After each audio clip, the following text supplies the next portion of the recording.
नमस्कार। आज हम बात कर रहे हैं वेबहुक्स की। ये क्या चीज़ है और कैसे ये हमारी डिजिटल दुनिया में इतना ज़रूरी काम करते हैं। हाँ, नमस्कार। आज की हमारी ये जो चर्चा है ये वेबहुक कार्यप्रणाली और उदाहरण नाम के एक डॉक्यूमेंट पर आधारित है। इसमें चैट जीपीटी से मिली जानकारी और कुछ काफ़ी अच्छे उदाहरण भी हैं। बिल्कुल। तो हमारा मकसद है वेबहुक की जो बेसिक बातें हैं वो समझना, ये काम कैसे करते हैं और हमारी रोजमर्रा की टेक्नोलॉजी में इनका क्या रोल है, ये देखना। हाँ, क्योंकि ये दिखते नहीं है पर है बहुत जरूरी। सही कहा। जैसे हम सोचते हैं ना कि ये अलग अलग ऐप्स या सिस्टम आपस में मतलब इतनी तेजी से जानकारी कैसे शेयर कर लेते हैं। वेबहुक इसका एक बहुत ही स्मार्ट तरीका है। तो चलिए इसे थोड़ा और खोलते हैं। हाँ, बिल्कुल। अगर एकदम आसान शब्दों में कहूँ तो वेबहुक बस एक सिस्टम का दूसरे को किसी खास घटना के बारे में तुरंत इन्फॉर्म करने का एक ऑटोमेटिक तरीका है। इसे पुश बेस्ड कहते हैं। पुश पेस्ट मतलब जानकारी भेजी जाती है, आपको जाके मांगनी नहीं पड़ती। हाँ। जैसे ही कुछ हुआ, जानकारी आपके पास भेज दी गई। अच्छा, ये तो सुनने में काफी एफिशिएंट लगता है। तो ये काम कैसे करता है फिर? हाँ, इसके ना कुछ मुख्य स्टेप्स होते हैं। पहला है सेटअप, ठीक है। आप जिस सिस्टम से जानकारी चाहते हैं, मान लीजिए गिटहब या स्ट्राइप, उसको अपने सर्वर का एक खास पता देते हैं। इसे वेब हुक यूआरएल कहते हैं। ओके, यूआरएल दे दिया, फिर दूसरा स्टेप इवेंट ट्रिगर होता है। मतलब उस सोर्स सिस्टम पर कुछ होता है, जैसे गिटहब पर किसी ने नया कोड डाला या स्ट्राइप पर पेमेंट हो गई। अच्छा, कोई घटना हुई। हाँ, वही घटना। और जैसे ही वो घटना होती है, आता है तीसरा स्टेप, डेटा भेजने का। बिल्कुल। वो सोर्स सिस्टम आपके दिए हुए वेब हुक यूआरएल पर एक HTTP पोस्ट रिक्वेस्ट भेजता है। HTTC पोस्ट, हाँ। हाँ, और इस रिक्वेस्ट के अंदर उस घटना से जुड़ा डेटा होता है। इसे कहते हैं पेलोड।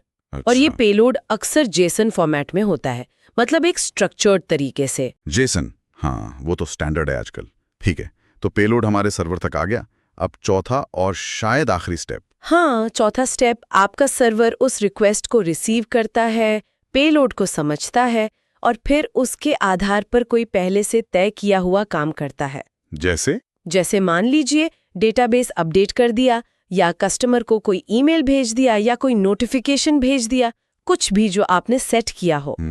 और इसकी सबसे अच्छी बात यही है कि ये रियल टाइम में होता है। आपको बार बार पूछना नहीं पड़ता कि भाई कुछ नया है क्या, जैसा API पोलिंग में होता है। हाँ, वो पोलिंग तो रिसोर्स भी बहुत लेती होगी। एग्जैक्टली।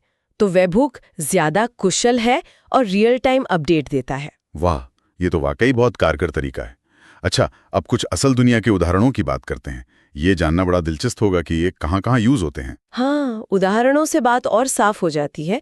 जैसे सॉफ्टवेयर डेवलपमेंट में देखिए गिटहब। हाँ, गिटहब तो बहुत कॉमन है। जब कोई डेवलपर कोड रिपोजिटरी में कोड पुश करता है तो गिटहब एक वेबहुक भेज सकता है आपके CI/CD सिस्टम को, जैसे जेंकिन्स। अच्छा, तो उससे क्या होता है? उससे जेंकिन्स को पता चल जाता है कि नया कोड आया है और वो अपने आप टेस्टिंग या डिप्लॉयमेंट शुरू कर सकता है। अच्छा। पेलोड में सारी कमिट की जानकारी होती है। अरे वाह, मतलब पूरी प्रक्रिया ऑटोमेट हो गई। हाँ, तेज और ऑटोमेटेड। अब जैसे ई-कॉमर्स में स्ट्राइप का उदाहरण लें। हाँ, पेमेंट वाला। पेमेंट सफल हुई, स्ट्राइप तुरंत आपके सर्वर को वेबहुक से बता देगा। इससे आप ऐप में ऑर्डर को पेड मार्क कर सकते हैं या ग्राहक को फौरन थैंक यू ईमेल भेज सकते हैं। ये तो कस्टमर एक्सपीरियंस के लिए बहुत अच्छा है। बिल्कुल। और शॉपिफाई में भी ऐसा ही होता है। प्रोडक्ट अपडेट हुआ तो वेबहुक आपके इन्वेंट्री सिस्टम को बता सकता है। अच्छा। और स्लैक वाला उदाहरण क्या था? Incoming webhook. हाँ, स्लैक का इनकमिंग वेबहुक। इससे आपका अपना कोई ऐप या सिस्टम मान लीजिए सर्वर पे लोड बढ़ गया तो वो तुरंत स्लैक चैनल में एक मैसेज भेज सकता है वेबहुक के जरिए। यानी टीम को फौरन अलर्ट मिल गया। सही। रियल टाइम अलर्ट्स के लिए ये बहुत बढ़िया है। डायलॉग फ्लो जैसे चैटबॉट्स भी वेबहुक इस्तेमाल करते हैं। चैटबॉट्स कैसे? बातचीत के दौरान अगर चैटबॉट को किसी बाहरी सिस्टम से मान लीजिए कोई डेटाबेस से जानकारी लानी है तो वो वेबहुक का इस्तेमाल कर सकता है। समझ गया। तो ये सारे उदाहरण एक पैटर्न दिखा रहे हैं कि सिस्टम्स आपस में कनेक्टेड हैं और इवेंट्स पर रिएक्ट कर रहे हैं। बिल्कुल, ये दिखाते हैं कि वेबहुक कैसे अलग-अलग सेवाओं को ऑटोमेटिक तरीके से जोड़ते हैं।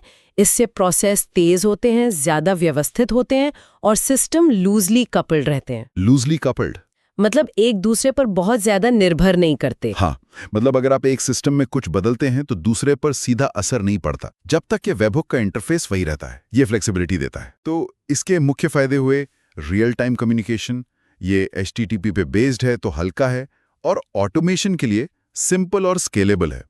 लेकिन सुरक्षा का क्या? ये तो जरूरी होगा।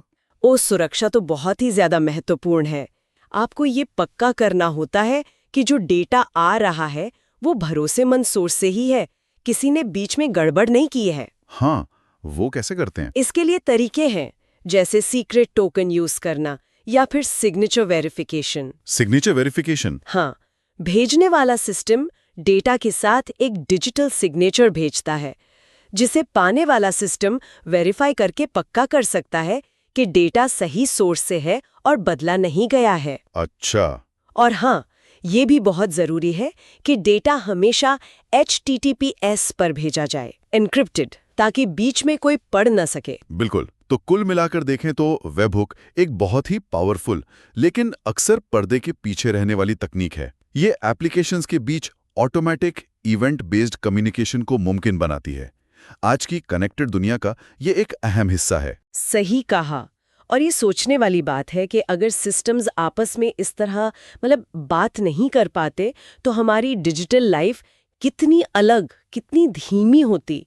वेबहुक जैसी चीजें ही इस सारे ऑटोमेशन की नीड है जो हमें दिखाई नहीं देती। हाँ, ये तो है। और आगे देखें तो भविष्य में और कौन सी ऐसी प्रक्रियाएं हैं जिनमें आज भी काफी ह्यूमन इंटरवेंशन लगता है, जो शायद पूरी तरह से ऐसी तकनीकों से ऑटोमेट हो सकती हैं। इस पर सोचना काफी दिलचस्प है।